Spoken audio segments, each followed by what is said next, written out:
Now, the one thing that you will need to pick up quite quickly with conditional formatting is the ability to remove any rules you no longer require, or even edit some that you wish to change. This is because as you add more and more rules through the drop box at the top on the home ribbon, each of these rules is added and compounded onto a cell. It doesn't replace any existing conditional formatting. Obviously, that could lead to a conflict in what the result should be, but the most recent value is the one that then gets applied. How we manage our rules is from the conditional formatting menu on the home ribbon, and we can come down and we have an option to clear the rules. Now that can clear the rules from the selected cell or cells, or clear the rules from the entire sheet. Now if your sheet is starting to get quite messy and colours are popping up all over the place, that would be one option, just to clear all the rules from the sheet and start again. If you know it's only a couple of cells, then you can clear the rules from the selected cells. Or we can go into Manage Rules. Now in the Manage Rules, you have the option for the current selection. Now I'm on that cell there, F4, and there is no conditional formatting on F4. But I could choose to expand to this worksheet. And it then shows me that there's two sets of conditional formatting. One here that checks on the cell value and changes it to bold or italic. And then one that changes the icon set. If I wish to delete either of these rules, I simply select the rule, delete the rule, and that will remove the icon set rule from this sheet, as long as I click Apply or OK. If I click Cancel, the rule will actually not be removed. If I click Apply, the rule is removed and you can see all the icon sets disappear. If the other cell rule I want to edit, I can double click or click Edit Rule. It will take me into the same place.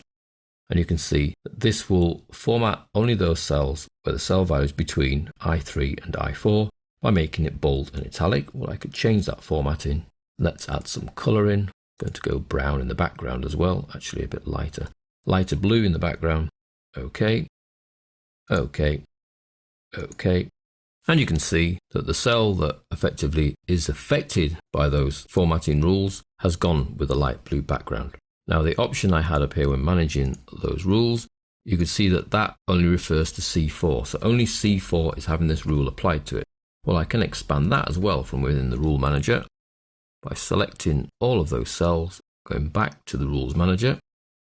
OK. And then we see that two of them fall into the criteria, falling between 25 and 100. So that's conditional formatting, manage rules. I can manage the current selection, I can manage the current worksheet, I can even manage other worksheets without going to them. So I could have a look at February and see what rules are on there. And there's 4 data bars that apply to different ranges. And I can edit those options and I can see that I can have control over the data bar, the colour that's been used. Now when I went from the little drop list at the top, I only had a choice of 6 colours. Now I can choose and play around with lots of colours. So I could change the colour there from a solid to a gradient fill. I could change the border. It currently has no border. Let's add a border in a sort of dark yellow colour. And then OK. Brings me back to Sheet Feb Editing Rule Manager, and I can see that the bar looks different. When I then click OK, I would have to move to that sheet to see have any effect, and I can see there the purple bars. So I don't need to be in the sheet with the rule to manage that rule. The only caveat I would add to conditional formatting is the rules do build up quite quickly, and to look at managing them quite regularly if you need to lose any of the rules. So it's conditional formatting, manage rules. That's just the cell I'm on. This worksheet has 4 data bar rules. I can delete any one of those data bar rules. I can edit any of those data bar rules, and I can even add a new rule, all from this conditional formatting rules manager.